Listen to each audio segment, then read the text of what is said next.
चलिए आज की चर्चा एक सवाल से शुरू करते हैं। क्या हो अगर इतिहास का सबसे महान फुटबॉलर कभी बहुत छोटा, बहुत कमजोर और यहां तक कि पैसे लगाने लायक भी ना समझा गया हो? और ये सिर्फ एक सवाल नहीं है, ये एक असल कहानी है। एक ऐसे लड़के की कहानी जो बार बार ठुकराए जाने पर अकेले रोता था। बिल्कुल। और जो एक पूरे देश की उम्मीदों का बोझ उठाते हुए बार बार असफल हुआ। आज हम लियोनेल मेसी के सफ़र की गहराई से पड़ताल कर रहे हैं। हमारे पास जो स्रोत हैं वो सिर्फ उनकी जीत की कहानी नहीं बताते। नहीं, ये दर्द, अस्वीकृति और अंत में मिलने वाली मुक्ति की कहानी है। हाँ, ये समझने की कोशिश है कि कैसे नाकामयाबियों की नींव पर महानता की इमारत खड़ी होती है। तो हमारा मिशन सिर्फ कहानी दोहराना नहीं है, बल्कि उन मोड़ों को समझना है जिन्होंने उन्हें सिर्फ एक महान खिलाड़ी नहीं बल्कि एक प्रतीक बनाया। तो चलिए शुरुआत करते हैं उनके बचपन से। Rosario Argentina.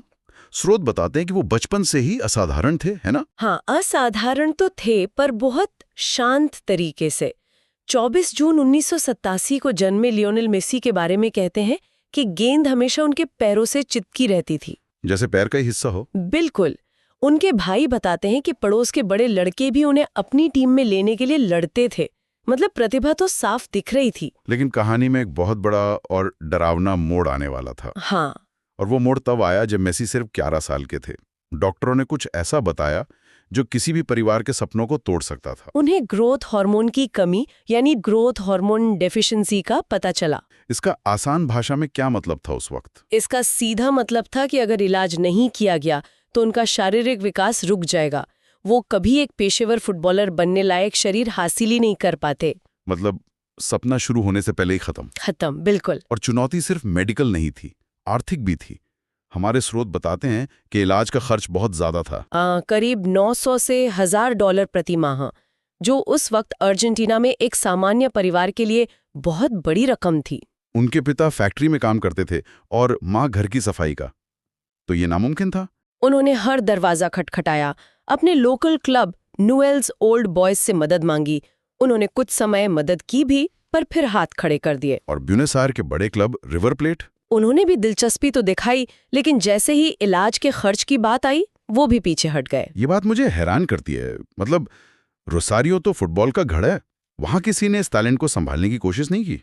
कोशिशें हुई, पर बात घूम फिरकर पैसे पर आ जाती थी।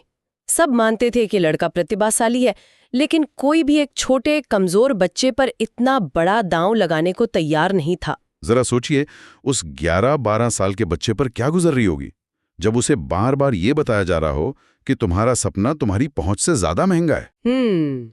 और यहीं से उनकी कहानी का दूसरा अध्याय शुरू होता है, जब अपने ही देश में हर दरवाजा बंद हो गया। तब 13 साल की उम्र में मेसी ने एक ऐसा फैसला लिया जो किसी बच्चे के लिए अकल्पनीय है। उन्होंने अपना घर, अपने दोस्त, अपना देश सब कुछ छोड़ दिया और अकेले स्पेन चले हैं, बार्सिलोना। ये एक बहुत बड़ा जुआ था, सिर्फ उनके लिए नहीं, उनके पूरे परिवार के लिए। वो बहुत शर्मीले थे, चुप रहने वाले। और घर की याद तो बहुत सताती होगी। बहुत ज्यादा। स्रोत बताते हैं कि वो अक्सर अपने कमरे में अकेले रोते थे। लेकिन फिर एक ऐसा पल आया जिसने सिर्फ मेसी की नहीं बल्कि फुटबॉल की दुनिया की तकदीर बदल दी। और यहीं पर वो मशहूर नैपकिन वाला किस्सा आता है ना? हाँ। ये सुनने में बिल्कुल किसी फिल्म की कहानी जैसा लगता है। क्या ये सच में हुआ था? ये बिल्कुल सच है। बार्सिलोना के स्पोर्टिंग डायरेक्टर थे कार्ल्स रेक्साच। उन्होंने मेसी का ट्रायल देखा और वो हैरान रह गए। उन्हें पता था कि ये लड़का खास है। लेकिन क्लब के बाकी लोग तैयार नहीं थे। एक 13 साल का विदेशी लड़का जिसे मेडिकल प्रॉब्लम भी थी। हाँ, वो हिचकिचा रहे थे और रेक्साच पर दबाव था कि जल्दी फैसला करें। तो उन्होंने क्या किया? वो मेसी के पिता के साथ एक रेस्टोरेंट में बैठे थे। बात आगे नहीं बढ़ रही थी, तो रेक्साच ने वेटर से एक कागज का नैपकिन और पेन मांगा। और उसी पर कॉन्ट्रैक्ट लिख दिया? उसी पर एक अनौपचारिक कॉन्ट्रैक्ट लिख दिया कि वो कार्ल्स रेक्साच अपनी जिम्मेदारी पर लियोनेल मेसी को साइन करने का वादा करते हैं, चाहे क्लब में कोई इसके खिलाफ ही क्यों ना हो। कमाल है। ये सिर्फ एक कॉन्ट्रैक्ट नहीं था, ये एक विश्वास था, एक बहुत बड़ा जोखिम। बिल्कुल। और ये एक बड़े पैटर्न की ओर इशारा करता है कि महानता को पहचानने के लिए अक्सर स्थापित नियमों को तोड़ना पड़ता है। उस नैपकिन पर किए वादी के बाद बार्सिलोना ने उनके इलाज का पूरा खर्च उठाया। हाँ, लेकिन उस दौर के लोग बताते हैं कि मेसी तब भी बहुत कम बोलते थे, बस खेलते थे। उनका सारा जवाब मैदान पर ही मिलता था। तो बार्सिलोना में तो वो एक तरह से भगवान बन रहे थे, लेकिन क्या यही प्यार, यही सम्मान उन्हें अपने देश अर्जेंटीना में भी मिल रहा था? और यहीं पर कहानी में एक दिलचस्प और दर्दनाक विरोधाभास शुरू होता है। जैसे जैसे वो बार्सिलोना में सफल हो रहे थे, उन पर दबाव बढ़ रहा था। पहले तो चोटों ने परेशान किया, लेकिन उससे भी बड़ी चुनौती थी अर्जेंटीना की राष्ट्रीय टीम का दबाव। और यहीं से आलोचना का दौर शुरू हुआ है ना। लोगों ने सवाल उठाना शुरू कर दिया, क्या वो बड़े मौकों पे चल सकते हैं? बिल्कुल। अर्जेंटीना में उम्मीदें आसमान पर थीं, लेकिन साथ ही एक शक भी था। आलोचक कहते थे वो एक लीडर नहीं है। और वो तुलना तो हमेशा ही रहती थी, वो मैराडोना नहीं है। एग्जैक्टली। मैराडोना जो थे वो बहुत मुखर थे, जोशीले थे, मैदान पर चिल्लाते थे। और मेसी बिल्कुल शांत, अंतर्मुखी। उनका नेतृत्व उनके खेल में था, शब्दों में नहीं। और एक शिकायत जो हमेशा सुनने को मिलती थी कि वो अर्जेंटीना के लिए नहीं, बार्सिलोना के लिए खेलते हैं। ये सुनना कितना मुश्किल होता होगा। बहुत ज्यादा। बार्सिलोना में हार की जिम्मेदारी बंट जाती थी, लेकिन अर्जेंटीना में हार का मतलब सिर्फ मेसी की हार होता था। हर चूक एक अक्षम्य गलती मानी जाती थी। और ये दबाव सबसे ज्यादा महसूस हुआ जब अर्जेंटीना बड़े टूर्नामेंट्स के फाइनल में पहुंचा। ये उनकी कहानी का शायद सबसे दर्दनाक हिस्सा है। हाँ, 3 साल, 3 बड़े फाइनल और तीनों में हार। इसने उन्हें लगभग तोड़ ही दिया था। पहले 2014 का विश्व कप फाइनल जर्मनी के खिलाफ, बहुत करीबी मैच था वो।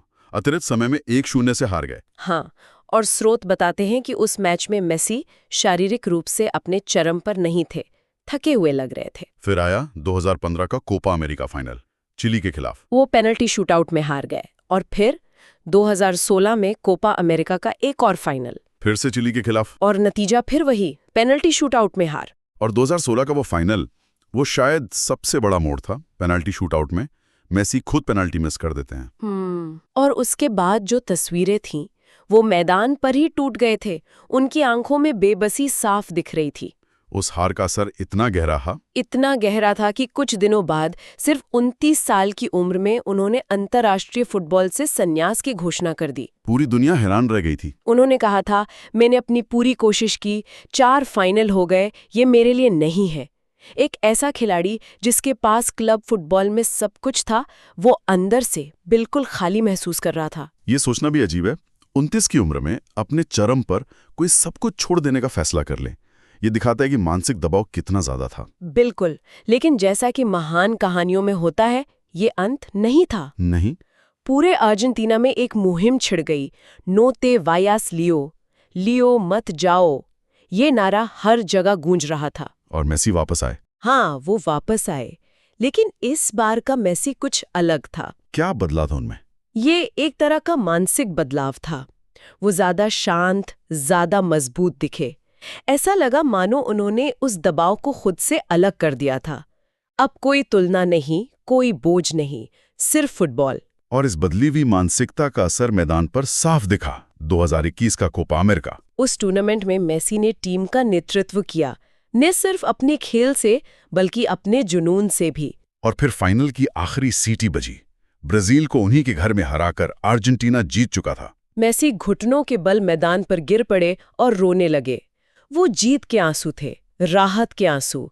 टीम के सारे खिलाड़ी उनकी तरफ भागे। 16 साल के लंबे और दर्द भरे इंतजार के बाद आखिरकार अर्जेंटीना के साथ उनकी पहली बड़ी ट्रॉफी। ऐसा लगा जैसे एक बहुत बड़ा बोझ उतर गया हो। लेकिन कहानी अभी बाकी थी। किस्मत ने उनके लिए एक आखिरी और सबसे बड़ी परीक्षा बचा कर रखी थी। 2022 का विश्व कप कतर में। ये टूर्नामेंट तो किसी सपने जैसा था, जैसे किसी ने इसकी पटकथा पहले से लिख रखी हो। बिल्कुल। सऊदी अरब से पहले ही मैच में मिली हार ने टीम को जैसे जगा दिया। उसके बाद हर मैच करो या मरो का था, और हर मैच में मेसी ने अपना जादू दिखाया। और फिर आया फाइनल फ्रांस के खिलाफ, एक ऐसा मैच जिसे शायद सदियों तक याद रखा जाएगा। भावनाओं का एक रोलर कोस्टर। मैच 3-3 से बराबर होने के बाद पेनल्टी शूटआउट तक गया। जब मेसी अपनी पहली पेनल्टी लेने आए तो पूरी दुनिया की सांसें थम गई थी। दशकों का दबाव, 2016 की कड़वी यादें। लेकिन इस बार मेसी चूके नहीं। उन्होंने इतनी शांति और आत्मविश्वास से गोल किया मानो वो पार्क में खेल रहे हों।